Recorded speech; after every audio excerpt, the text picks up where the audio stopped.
So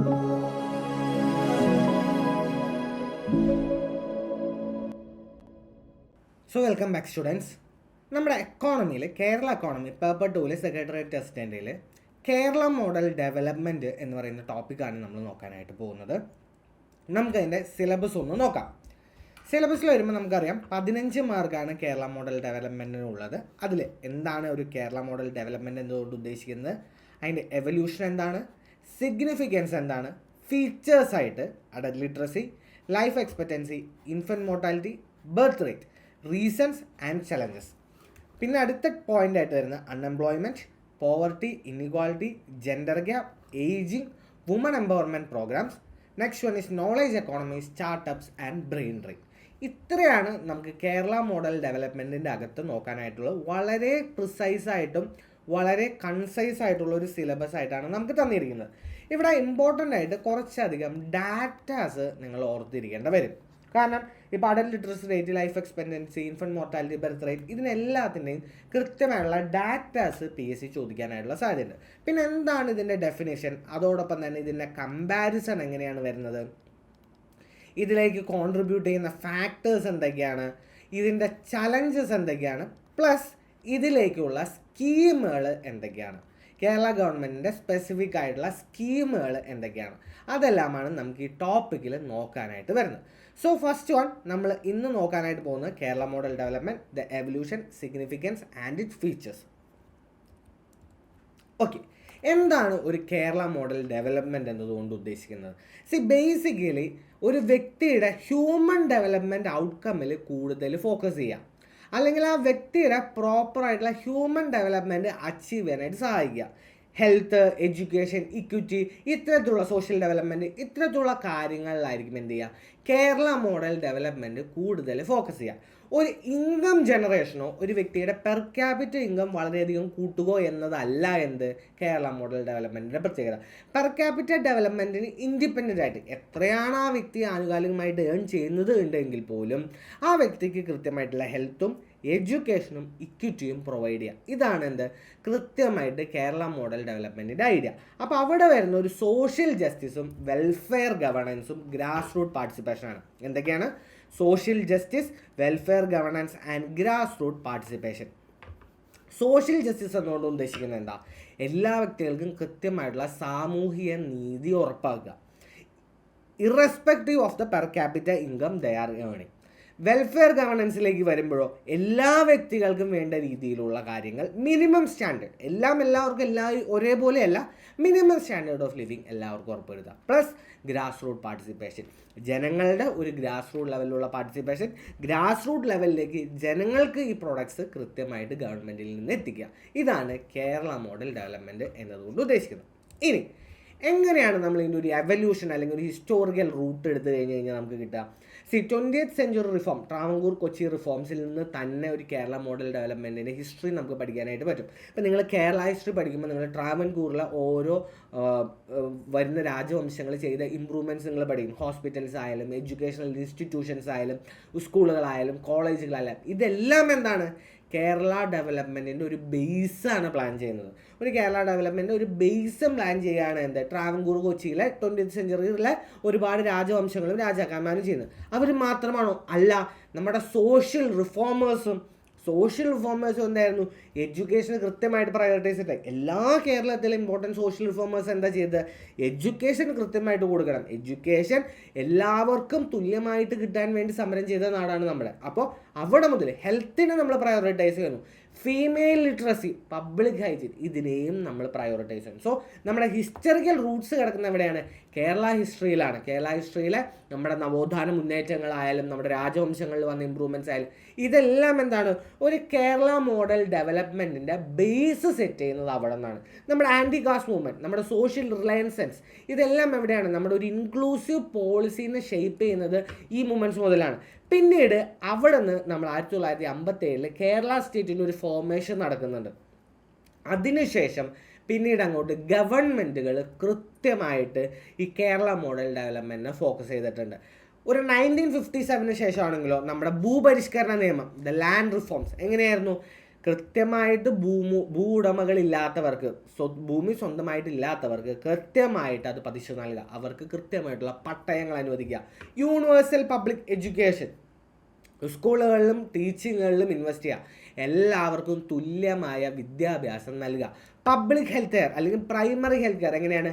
കൃത്യമായിട്ട് നമ്മൾ decentralised ചെയ്തു, എല്ലാ വ്യക്തികളിലേക്കും കൃത്യമായിട്ട് പ്രൈമറി ഹെൽത്ത് കെയർ എത്തിക്കുക, അവരുടെ ബേസിക് ആയിട്ടുള്ള ആവശ്യങ്ങൾ കൊണ്ടുവരിക. ഇനി അത് മാത്രമാണോ? അല്ല. കേരള മോഡൽ ഡെവലപ്മെൻറ്റിൻ്റെ മറ്റൊരു പ്രത്യേകത എന്താ? അതിനൊരു പൊളിറ്റിക്കൽ ആംഗിൾ കൂടിയുണ്ട്. നമ്മൾ ഡെമോക്രാറ്റിക് ഡീസെൻട്രലൈസേഷൻ, വളരെ നന്നായിട്ട് തേർഡ് ലെവൽ ഓഫ് ഗവേണൻസ് നടക്കുന്ന ഒരു സ്റ്റേറ്റാണ് നമ്മുടെ. അപ്പോൾ തേർഡ് ലെവൽ ഓഫ് ഗവേണൻസിലെ ഒരു ഡെമോക്രാറ്റിക് ഡീസെൻട്രലൈസേഷനും എന്താണ്? നമ്മൾ ഈ പറയുന്ന കേരള മോഡൽ ഡെവലപ്മെൻറ്റിൻ്റെ മറ്റൊരു ഫേസാണ്. സോ 1957 ഏർലിയർ 1900s മുതൽ ലേറ്റർ 2000 സ്റ്റേജുകൾ വരെ എന്തായിരുന്നു? നമ്മുടെ ഒരു ട്രാൻസിഷൻ പീരീഡ് ആയിരുന്നു. അതിൽ കൃത്യമായിട്ട് സോഷ്യൽ റിഫോമേഴ്സിൻ്റെ റോളുണ്ട്, കൃത്യമായിട്ട് പഴയ രാജാക്കന്മാരുടെ റോളുണ്ട്, 1957 ശേഷം മാറി വന്ന എല്ലാ ഗവൺമെൻറ്റുകളുടെയും കൃത്യമായിട്ടുള്ള റോളുണ്ട്. ഈ നമ്മൾ കേരള മോഡൽ ഡെവലപ്മെൻറ്റ് പഠിക്കുമ്പോൾ ഇത് വളരെയധികം മിക്സ്ഡ് ആണ്. ഇപ്പം നമ്മൾ 1957 പീരീഡ് പറഞ്ഞു, കേരള എക്കോണമിയിലാണ് നമ്മൾ അതിൻ്റെ ചരിത്രം പഠിക്കുക. ലാൻഡ് റിഫോം എന്താണ്, അതിൻ്റെ ബില്ലുകൾ എന്താണ്, അതിൻ്റെ അവതരണങ്ങൾ, അതിൻ്റെ പ്രൊവിഷൻസ്, കാര്യങ്ങളെല്ലാം. ഇവിടെ അത് 1957 റിഫോം, നമ്മൾ ലാൻഡ് റിഫോമിനെ 1957 ട്രാൻസ്ഫോർമേഷനിലെ ലാൻഡ് റിഫോമിന് ഒരു പോയിൻ്റായിട്ട് ആഡ് ചെയ്യണേ. ഈ ലാൻഡ് റിഫോം എന്ന് പറയുന്നത് ഡീറ്റെയിൽഡ് ആയിട്ട് നമ്മൾ കേരള എക്കോണമിയിൽ നോക്കും. അതുപോലെ തന്നെ കേരളത്തിൽ ഞാൻ ഇപ്പോൾ രാജാക്കന്മാരെയും സോഷ്യൽ റിഫോമേഴ്സിനും പറഞ്ഞു, ഇത് നമ്മൾ എവിടെയാണ് പഠിക്കുക? കേരള ഹിസ്റ്ററിയിലാണ് നമ്മളത് പഠിക്കുക. സോ ഇതൊരു കംപ്ലീറ്റ്ലി ഇൻ്റർലിങ്ക്ഡ് ആയിട്ടുള്ള സബ്ജക്റ്റാണ്. കേരള എക്കോണമിയും കേരള മോഡൽ ഡെവലപ്മെൻറ്റും ഒരുമിച്ച് പോകേണ്ടതാണ്. അല്ലെങ്കിൽ കേരള മോഡൽ ഡെവലപ്മെൻറ്റ്, കേരള എക്കോണമിൻ്റെ ഒരുപാട് കൺസെപ്റ്റുകൾ ഒരേ ടോപ്പിക്കിൻ്റെ കീഴിലാണ് വരുന്നത്. ഇനി അതിനുശേഷം എന്താണ് നമ്മുടെ ഈ കേരള മോഡൽ ഡെവലപ്മെൻറ്റ് എന്ന് പറയുന്നതിൻ്റെ കീ പില്ലേഴ്സായിട്ട് വരുന്നത്? Health, education, social equity, welfare oriented governance. എന്താണ് ഹെൽത്ത്? പ്രൈമറി കെയർ മുതൽ ഏറ്റവും നൂതനമായ ടെക്നോളജികൾ ഉപയോഗിച്ചിട്ടുള്ള കെയർ വരെ ആക്സസിബിൾ ആക്കി കൊടുക്കുക ജനങ്ങൾക്ക്. ഇപ്പം നമ്മളെ സർക്കാർ ആശുപത്രികളാണെങ്കിൽ എങ്ങനെയാണ്? പ്രൈമറി കെയർ മുതൽ നമുക്ക് അവൈലബിൾ ആണ്. Primary health centre, family health centre, അത് തുടങ്ങി നമ്മളുടെ മെഡിക്കൽ കോളേജുകൾ, സൂപ്പർ സ്പെഷ്യാലിറ്റി സർജറികൾ വരെ നമ്മൾ ചെയ്യുന്നുണ്ട്. Yes, there are drawbacks, but still നമ്മൾ വളരെയധികം ഇമ്പ്രൂവ്ഡ് ആയിട്ടാണ് ചെയ്യുന്നത്. ഇമ്മ്യൂണൈസേഷൻ, പ്രതിരോധ കുത്തിവയ്പ്പുകൾ കൃത്യമായിട്ട് ജനങ്ങളിലും കുട്ടികളിലും ഉണ്ട് എന്ന് ഉറപ്പുവരുത്തുക. സാനിറ്റേഷൻ കൃത്യമായിട്ട് ഉണ്ടെന്ന് ഉറപ്പുവരുത്തുക. എഡ്യൂക്കേഷനിലേക്ക് വരുമ്പോൾ യൂണിവേഴ്സൽ ആക്സസ് ആണ്, എല്ലാവർക്കും യൂണിവേഴ്സലി ആക്സസബിൾ ആയിട്ടുള്ള education, high literacy rate and also very low drop out rates. Very low drop out rates ആണ് എന്ത് നമുക്ക് ഇന്ന് കാണാനായിട്ട് പറ്റുക. സോഷ്യൽ ഇൻക്ലൂഷനിലേക്ക് വരാണെങ്കിലോ ജെൻഡർ എംപവർമെൻറ്റും കാസ്റ്റ് ഇൻക്ലൂഷനുമാണ് നമുക്കൊരു കീ പില്ലറായിട്ട് പറയാനായിട്ട് പറ്റുക. എങ്ങനെയാണ്? എല്ലാ ജെൻഡേഴ്സിനെയും കൃത്യമായിട്ട് ഇൻക്ലൂഡ് ചെയ്യുക, അവരെയും കൂടി എന്ത് ചെയ്യുക? ഡെവലപ്മെൻറ്റൽ പ്രോസസ്സിൻ്റെ ഭാഗമാക്കി മാറ്റുക. ഒരു കാസ്റ്റിനെയും മാറ്റി നിർത്താതിരിക്കുക. ഒരു കാസ്റ്റ് ബേസ്ഡ് സെഗ്രിഗേഷൻ, അത് ഒഫീഷ്യലായാലും അൺഒഫീഷ്യൽ ലെവലായാലും ഇല്ലാതിരിക്കുക. ഇനി വെൽഫെയർ ഓറിയൻറ്റഡ് ഗവർണൻസ് ആയിരിക്കും. കൃത്യമായിട്ട് സബ്സിഡീസ് ഉണ്ടാവും, പെൻഷൻ പ്രൊവൈഡ് ചെയ്യുക, ഫുഡ് സെക്യൂരിറ്റി, ഇതെല്ലാം എന്താണ് നമ്മുടെ ഒരു കീ പില്ലേഴ്സാണ്. അപ്പോൾ എങ്ങനെയാണ്? നമ്മൾ എല്ലാത്തിനും സബ്സിഡീസ് പ്രൊവൈഡ് ചെയ്യുന്നുണ്ട്. പെൻഷൻസ്, ഒരു ഡിഫറെൻറ്റ് ടൈപ്സ് ഓഫ് പെൻഷൻസ് നമ്മൾ എന്തുണ്ട്? ഗവൺമെൻറ് റൺ ചെയ്യുന്നുണ്ട്. ഫുഡ് സെക്യൂരിറ്റി ആയാലോ നമ്മളുടെ നിധി സ്റ്റോഴ്സ് ഉണ്ട്, റേഷൻ സ്റ്റോഴ്സ് വഴിയിട്ടെല്ലാം എന്ത് ചെയ്യുക? നമ്മുടെ ഒരു കേരള മോഡൽ ഗവർണൻസിൻ്റെ ഡിഫറെൻറ്റ് ലെവൽസാണ് നമ്മളവിടെ പെർഫോം ചെയ്തുകൊണ്ടിരിക്കുന്നത്. ഇനി പൊളിറ്റിക്കൽ ആൻഡ് ഇൻസ്റ്റിറ്റ്യൂഷണൽ സപ്പോർട്ടിൽ നമ്മുടെ ഇതിന് ഏറ്റവും അധികം കോൺട്രിബ്യൂട്ട് ചെയ്തൊരു ലെഫ്റ്റ് പൊളിറ്റിക്കൽ ഐഡിയ ആണ് നമ്മൾ കേരളത്തിൽ പൊതുവെ ഉള്ളത്. നമ്മളിവിടെ ലെഫ്റ്റ് പൊളിറ്റിക്കൽ ഐഡിയ എന്ന് പറയുന്നത് ഒരു LDFനെയോ അല്ലെങ്കിൽ പാർട്ടീനെയല്ല പറയുന്നത്, ഒരു ബേസിക് ഐഡിയ. എല്ലാ പൊളിറ്റിക്കൽ പാർട്ടിയും കേരളത്തിൽ ഒരു ലെഫ്റ്റ് ഓറിയൻറ്റഡ് പൊളിറ്റിക്കൽ ഐഡിയോളജിയാണ് നമ്മൾ കീപ്പ് ചെയ്യുന്നത്. അപ്പോൾ ഒരു strong left oriented political consensus ഉള്ളതുകൊണ്ട് തന്നെ സ്ട്രോങ് വെൽഫെയർ മെക്കാനിസംസും ഇവിടെ കൃത്യമായിട്ട് ഇൻവോൾവ് ആണ്. ട്രേഡ് യൂണിയനിസവും ആക്റ്റീവ് സിവിൽ സൊസൈറ്റിയുടെ ഇൻഫ്ലുവൻസും കൂടി ആയിക്കഴിഞ്ഞതോടുകൂടി കേരള മോഡൽ ഗവർണൻസിൻ്റെ കൃത്യമായിട്ടുള്ള എന്തുണ്ട്? ഫ്ലോർ സെറ്റ് ചെയ്യപ്പെടുന്നുണ്ട്. അതുകൊണ്ട് തന്നെ കൃത്യമായിട്ട് ജനങ്ങൾ എന്ത് ചെയ്യും? ചോദ്യം ചെയ്യാനായിട്ട് തുടങ്ങും. എന്തുകൊണ്ടാണ് ഒരു മെക്കാനിസം ഫങ്ഷൻ ചെയ്തത്, അല്ലെങ്കിൽ എന്താണ് അതിൻ്റെ പുറകിൽ ഐഡിയ എന്ന് കൃത്യമായിട്ട് ജനങ്ങൾ ചോദ്യം ചെയ്തു തുടങ്ങുമ്പോൾ അവിടെ ഒരു പബ്ലിക് അക്കൗണ്ടബിലിറ്റിയും പാർട്ടിസിപ്പേറ്ററി പ്ലാനിങ്ങും തുടങ്ങാനായിട്ട് തുടങ്ങും. ജനങ്ങൾ ഇടപെട്ട് അക്കൗണ്ടബിലിറ്റി ക്രിയേറ്റ് ചെയ്യപ്പെടും, ജനങ്ങൾ പ്ലാനിങ്ങിൽ പാർട്ടിസിപ്പേറ്റ് ചെയ്യപ്പെടും. ഇതാണ് കൃത്യമായിട്ട് ഫങ്ഷൻ ചെയ്യുന്നത്. ഇനി സോഷ്യൽ ഇൻഡിക്കേറ്റേഴ്സ് നമുക്ക് മൾട്ടിപ്പിൾ രീതിയിൽ എത്രത്തോളം നന്നായിട്ട് കേരള മോഡൽ ഡെവലപ്മെൻറ്റ് ഫങ്ഷൻ ചെയ്യേണ്ടതെന്ന് മനസ്സിലാക്കാനായിട്ട് വരും. ഇപ്പം എഡ്യൂക്കേഷൻ എടുത്താലും ഹെൽത്ത് എടുത്താലും മറ്റ് ഇൻഡിക്കേറ്റേഴ്സ് എടുത്താലും എത്രത്തോളം നന്നായിട്ടാണ് കേരള മോഡൽ ഗവൺമെൻറ്സിൻ്റെ അല്ലെങ്കിൽ കേരള മോഡലിൻ്റെ റിസൾട്ട് എന്ന് നമുക്ക് പ്രൂവ് ചെയ്യും. ഉദാഹരണത്തിന് ലിറ്ററസി റേറ്റ് എടുത്താൽ around 96%, highest literacy rate in ഇന്ത്യയാണ്. ഇനി ഫീമെയിൽ ലിറ്ററസി എടുത്താലോ almost equal to that of male literacy ആണ്. വേറെ മറ്റ് സ്റ്റേറ്റുകൾക്ക് കമ്പയർ ചെയ്യാൻ പറ്റാത്ത അത്രയും ഹയസ്റ്റ് അച്ചീവ്മെൻറ്റാണ്. Gross enrolment ratio in schools it's nearly 100%. കുട്ടികളെ കൃത്യമായിട്ട് എന്ത് ചെയ്യുന്നുണ്ട്, സ്കൂളിൽ എൻറോൾ ചെയ്യിപ്പിക്കുന്നുണ്ട്. നമ്മുടെ ഹയർ എഡ്യൂക്കേഷനിലെയും എൻറോൾമെൻറ്റ് വളരെ ഹൈ ആണ്. നമ്മുടെ ഡ്രോപ്പ് ഔട്ട്സ് റേറ്റ് എന്താണ്, വളരെ മിനിമലാണ്. വളരെ മിനിമൽ ഡ്രോപ്പ് ഔട്ട്സ് റേറ്റ് നമുക്ക് സോഷ്യൽ ഇൻഡിക്കേറ്റേഴ്സിൽ എഡ്യൂക്കേഷനുള്ളൂ. ഇനി അതോടൊപ്പം തന്നെ യൂണിവേഴ്സൽ സ്കൂൾ അറ്റൻഡൻസ് കൃത്യമായിട്ട് എല്ലാ ജനങ്ങളിലെയും കുട്ടികൾ സ്കൂളിൽ എത്തുന്നുണ്ടെന്ന് ഒരു സോഷ്യലി കളക്റ്റീവായിട്ട് നമ്മൾ ഉറപ്പുവരുത്തുന്നുള്ളത് കൊണ്ട് തന്നെ കേരള മോഡൽ ഗവർണൻസിൻ്റെ ഇൻഡിക്കേറ്റേഴ്സിൽ നമ്മൾ എഡ്യൂക്കേഷൻ എടുത്തു കഴിഞ്ഞാൽ ടോപ്പ് നോച്ചിലാണ് നമ്മൾ നിൽക്കുന്നത്. ഇനി ഹെൽത്തിലേക്ക് പോയാലോ, life expectancy around 75 years. Again, one of the highest in India. Then infant mortality only 6 per 1,000 live birth, the lowest in India. ഇനി ഇൻസ്റ്റിറ്റ്യൂഷണൽ ബർത്ത് ആയാലോ high rate of institutional birth. കൃത്യമായിട്ട് monitor ചെയ്യപ്പെട്ട് എന്തെങ്കിലും risk ഉണ്ടെങ്കിൽ അത് analyse ചെയ്ത ശേഷം മാത്രമാണ് ബർത്തുകൾ കൃത്യമായിട്ട് കണ്ടക്ട് ചെയ്യുന്നത്. ഇമ്മ്യൂണൈസേഷൻ, ജനങ്ങൾക്കും കുട്ടികൾക്കുള്ള പ്രതിരോധ കുത്തിവെപ്പുകളും ഹൈ റേറ്റിലാണ്. ഇനി COVID-19 നിപ്പയിലേക്ക് വന്നാലോ നമ്മുടെ പബ്ലിക് എമർജൻസികളെ വളരെ നന്നായിട്ടാണ് ഹാൻഡിൽ ചെയ്തിരിക്കുന്നത്. അപ്പോൾ ഇത്തരത്തിലുള്ള സോഷ്യൽ ഇൻഡിക്കേറ്റേഴ്സ് ഹെൽത്തിൻ്റെ ഇതിലെടുത്താൽ പോലും നമ്മൾ കൃത്യമായിട്ട് വളരെ നല്ല രീതിയിലാണ് ഈ കേരള മോഡൽ ഡെവലപ്മെൻറ്റ് പെർഫോം ചെയ്യുന്നത്. ഇനി ഈ എക്കോണമിയിൽ ഒരു പാരഡോക്സ് എന്ന് പറഞ്ഞു കഴിഞ്ഞാൽ നമ്മൾ ബാക്കിയുള്ള സ്റ്റേറ്റുകളെ വെച്ച് കമ്പയർ ചെയ്യുമ്പോൾ നമ്മുടെ പെർ ക്യാപിറ്റ ഇൻകം വളരെ ലോ ആണ്. പക്ഷേ നമ്മുടെ ക്വാളിറ്റി ഓഫ് ലൈഫ് എന്താണ്, ഭയങ്കര ഹൈ ആണ്. ഇപ്പം നമ്മൾ തമാശയ്ക്കാണെങ്കിലും വളരെ സീരിയസ് ആയിട്ട് പറയുന്ന ഒരു കാര്യമാണ്, നമ്മുടെ യൂറോപ്പിലെ പല രാജ്യങ്ങളുമായിട്ട് നമുക്ക് കമ്പയർ ചെയ്യാൻ പറ്റുന്നതാണ് ഹൈ ക്വാളിറ്റി ഓഫ് ലൈഫ് എന്നുള്ളത് അല്ലേ. അപ്പം നമ്മുടെ per capita income even though it is less, the quality of life which you are provided can be compared with many European country. നമ്മുടെ പെർ ക്യാപിറ്റ ഇൻകം വളരെ low ആണെങ്കിൽ കൂടി നമ്മുടെ quality of life വളരെയധികം ഹയർ ആണ്. ഇനി മറ്റൊരു paradox ആണ് നമ്മുടെ സർവീസ് ലെഡ് എക്കോണമിയാണ്.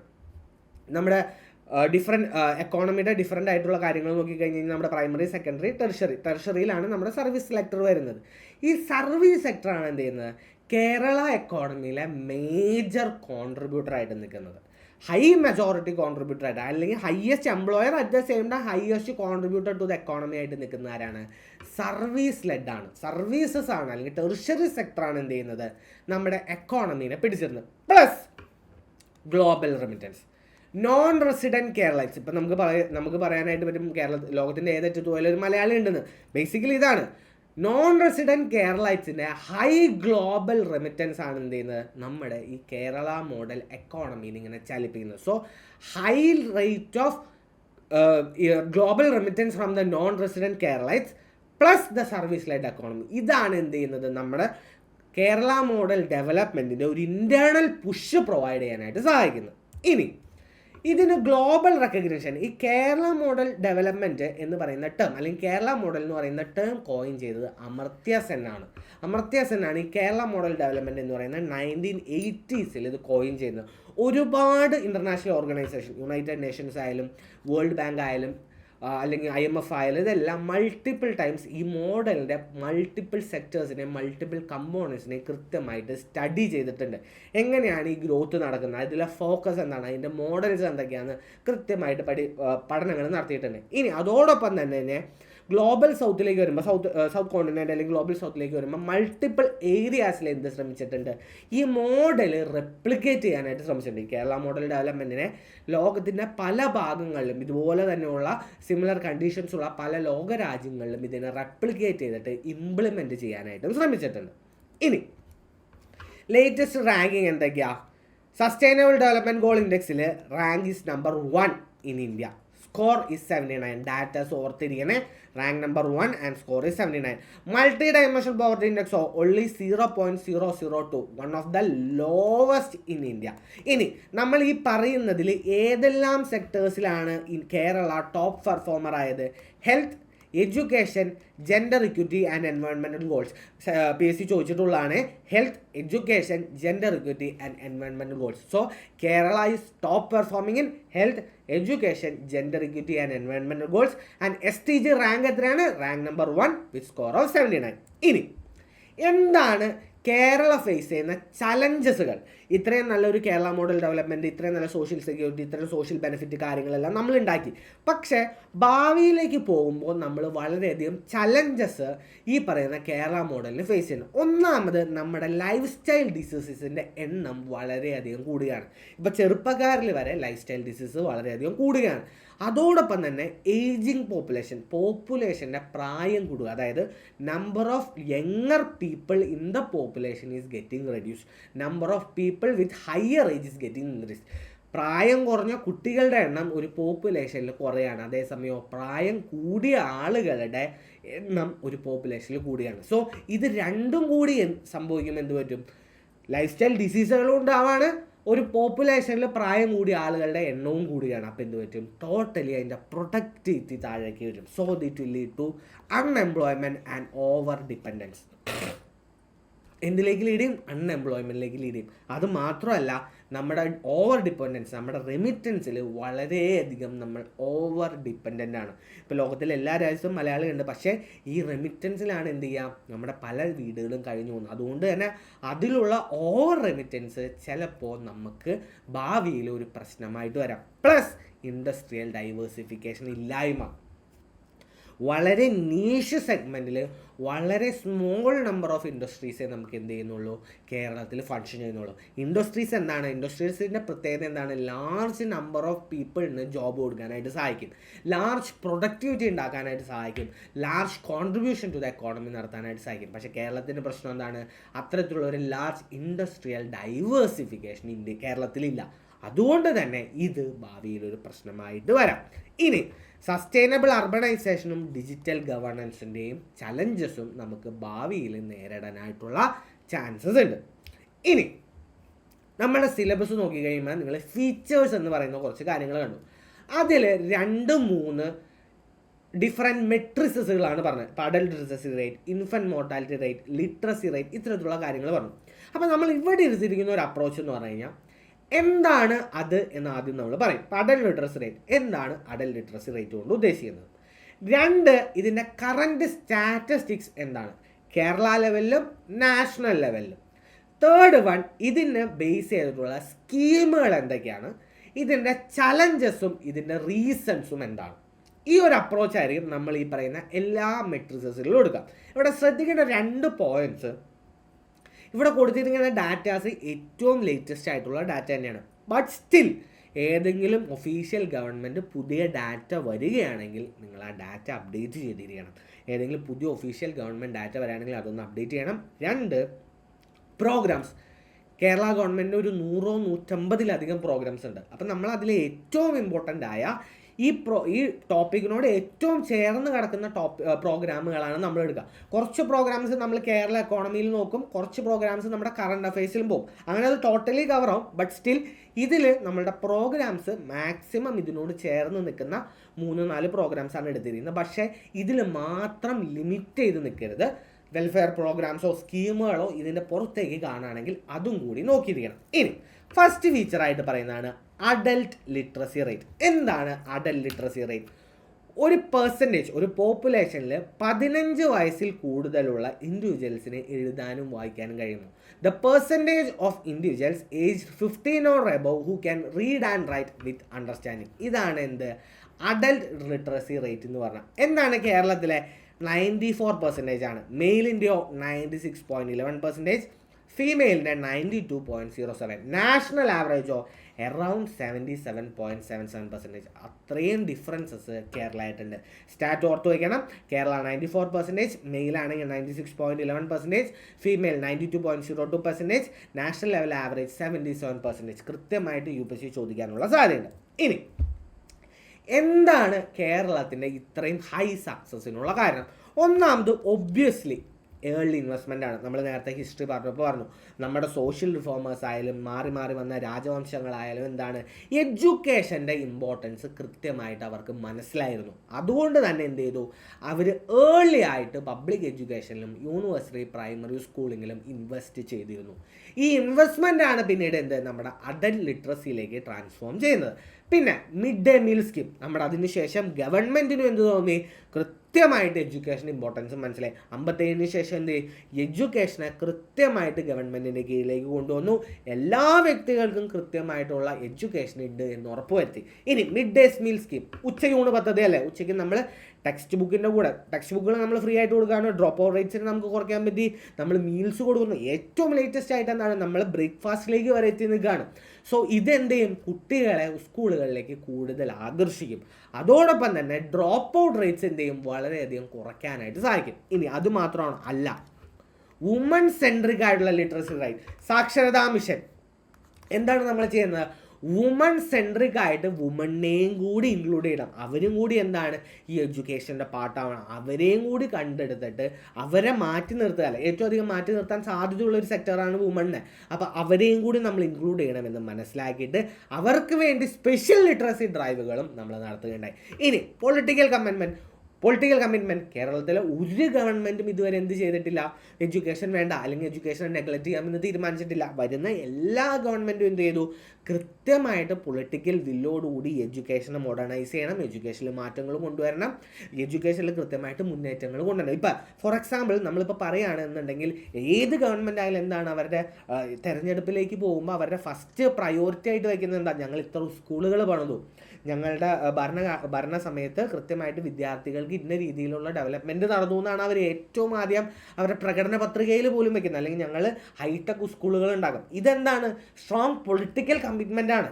ഇത്തരത്തിലുള്ള സ്ട്രോങ് പൊളിറ്റിക്കൽ കമ്മിറ്റ്മെൻറ്റ് ഉള്ളതുകൊണ്ട് കൂടിയാണ് കേരളത്തിൽ ഇത്രയും ഹൈ അഡൽട്ട് ലിറ്ററസി റേറ്റിൽ ഇത്രയേറെ ഉണ്ടാവുന്നത്. ഇനി നമുക്കുള്ള ചലഞ്ചസ് എന്തൊക്കെയാണ്, നമുക്ക് ഇപ്പോഴും ലിറ്ററസി ഗ്യാപ്പുകളുണ്ട്. ട്രൈബൽ ഏരിയയിലായാലും കോസ്റ്റൽ ഏരിയയിലും മൈഗ്രൻ്റ് കമ്മ്യൂണിറ്റീസ് നമ്മൾ പുതിയതായിട്ട് ഫേസ് ചെയ്യുന്ന ഒരു ചലഞ്ചാണ്. ഇവിടെയാണെങ്കിലും എന്താണ്, നമുക്ക് ലിറ്ററസി ഗ്യാപ്പുകൾ ഇപ്പോഴും എവിഡൻ്റ് ആണ്. ഇനി നമ്മൾ എഡ്യൂക്കേഷൻ പ്രൊവൈഡ് ചെയ്യുന്നുണ്ട്, പക്ഷേ ക്വാളിറ്റി ഓഫ് എഡ്യൂക്കേഷൻ ക്വസ്റ്റ്യനബിൾ ആയിട്ട് വരുന്നതാണ്. ഇപ്പോൾ റീസെൻ്റ് ആയിട്ടൊരു ഡാറ്റ, എത്ര പേർക്ക് ആക്ച്വലി നമ്മൾ ലിറ്ററസി റേറ്റ് എന്ന് പറയുമെങ്കിലും എത്ര പേർക്ക് കൃത്യമായിട്ട് ഒരു കണക്ക് ചെയ്യാനായിട്ട് പറ്റും, അല്ലെങ്കിൽ കൃത്യമായിട്ട് എത്ര പേർക്ക് ഒരു അനാലിറ്റിക്കൽ സ്കിൽ ഉണ്ടെന്ന് നോക്കിക്കഴിഞ്ഞാൽ നമ്മുടെ ക്വാളിറ്റി ഓഫ് എഡ്യൂക്കേഷൻ ഇത്തിരി ബാക്ക്വേർഡാണ്. ഇനി അത് കൂടാതെ തന്നെ എന്തുണ്ട്, ഡിജിറ്റൽ ഡിവൈഡും നമ്മൾ ഫേസ് ചെയ്യുന്ന കാലഘട്ടത്തിലാണ്. അപ്പോൾ നമുക്ക് ജസ്റ്റ് ഒരു ലിറ്ററസി അല്ല, അല്ലെങ്കിൽ ജസ്റ്റ് ഒരു റീഡിങ്ങോ റൈറ്റിങ്ങോ അല്ല വേണ്ട, നമുക്ക് എന്ത് ചെയ്യണം, ഫങ്ഷണൽ ലിറ്ററസി കൃത്യമായിട്ടുണ്ട്. അതായത് കൃത്യമായ ഫങ്ഷണൽ ലിറ്ററസി ഉണ്ട് എന്ന് നമ്മൾ ഉറപ്പുവരുത്തണം. സോ എന്തൊക്കെയാണ് ഇതിനു വേണ്ടി കേരള ഗവൺമെൻറ് റൺ ചെയ്യുന്ന various programs? Kerala state literacy mission authority 1998 ഇത് എസ്റ്റാബ്ലിഷ് ചെയ്യപ്പെടുന്നത്. ജനറൽ എഡ്യൂക്കേഷൻ ഡിപ്പാർട്ട്മെൻറ്റിൻ്റെ അടിയിലാണ്. എന്താണ് ഇതിൻ്റെ mandate? Literacy, continuing education and lifelong learning. So mandate of Kerala State Literacy Mission is promote literacy, continuing education and lifelong learning. എന്തെല്ലാമാണ് programme? Basic literacy programme ഉണ്ട്, equivalency programme ഉണ്ട്, skill based courses ഉണ്ട്, special focus ആയിട്ട് urban സ്ലംസിനെയോ tribal ബെറ്റുകളെ focus ചെയ്ത് special focus ഉണ്ട്, service ഡെലിവറിയും ഉണ്ട്. So Kerala state literacy മിഷനെ കൃത്യമായിട്ട് മനസ്സിലാക്കാം. ഇനി കുറച്ച് ഇന്നോവേഷൻ സർട്ടിഫിക്കേഷൻ കോഴ്സുകളുണ്ട്. പച്ച മലയാളം നമ്മൾ വെബ്സൈറ്റിൽ നോക്കിക്കഴിഞ്ഞാൽ പറയും എന്താണ്, 1 year മലയാളം ലാംഗ്വേജ് കോഴ്സാണ്. ആരാണോ ഫോർമൽ സ്കൂളിംഗ് മിസ്സായത് അല്ലെങ്കിൽ മലയാളം ലാംഗ്വേജിനോട് കൃത്യമായിട്ട് അടക്കാൻ കഴിയാത്തവരാണോ അവർക്കുള്ള പ്രോഗ്രാമാണ് പച്ച മലയാളം. അതിൻ്റെ ഒരു ഇംഗ്ലീഷ് വേർഷനാണ് ഗുഡ് ഇംഗ്ലീഷ്. കമ്മ്യൂണിക്കേറ്റീവ് സ്കില്ലുകൾ അഡൽട്ട്സിനായാലും എൻഹാൻസ് ചെയ്യുക, ഗുഡ് ഇംഗ്ലീഷ്. ഇനി ഹിന്ദിയിലേക്കാണെങ്കിലോ അച്ചി ഹിന്ദി, നോൺ നേറ്റീവ് സ്പീക്കേഴ്സിന് വേണ്ടിയിട്ട് ഹിന്ദി പ്രൊഫഷൻസി കൂട്ടാനായിട്ട്. അപ്പോൾ ഇത് പബ്ലിക് ഹോളിഡേയ്സിലും വീക്കെൻഡ്സിലാണ് എന്ത് ചെയ്യുക, ഈ ക്ലാസ്സുകൾ നമ്മൾ കണ്ടക്ട് ചെയ്ത് ഈ സർട്ടിഫിക്കറ്റ് കോഴ്സുകൾ നമ്മൾ റൺ ചെയ്യാം. ഇനി കൈറ്റ് എന്ന് പറയുന്ന AI ഇൻ്റഗ്രേറ്റഡ് സ്കൂളുകളിൽ നമ്മൾ കൃത്യമായിട്ട് ഡിജിറ്റൽ ടൂളുകൾ പ്രൊവൈഡ് ചെയ്യുന്നുണ്ട്. അതോടൊപ്പം തന്നെ എന്താണ്, Suvarna jubilee scholarship, higher education disadvantaged ഗ്രൂപ്പിലുള്ള സ്റ്റുഡൻസിനുള്ള സുവർണ ജൂബിലി സ്കോളർഷിപ്സും നമ്മൾ പ്രൊവൈഡ് ചെയ്യുന്നുണ്ട്. എഡ്യൂക്കേഷനാണ്, ഒരുപാട് സ്കീമുകൾ ഉള്ളതാണ്. നമ്മൾ മെയിനായിട്ടുള്ള 2-3 അഡൽട്ട് ലിറ്ററസിനോട് ചേർന്ന് നിൽക്കുന്നതാണ് നമ്മൾ നോക്കിയത്. നമുക്ക് സിലബസിൽ അങ്ങനെയാണ് കൊടുത്തിരിക്കുന്നത്. പക്ഷേ ലിറ്ററസി ആയിട്ട് റിലേറ്റ് ചെയ്ത അല്ലെങ്കിൽ എഡ്യൂക്കേഷനായിട്ട് റിലേറ്റ് ചെയ്ത ബാക്കി സ്കീമുകളും കൂടി നിങ്ങൾ നോക്കണം. So I hope you understood the class. Thank you.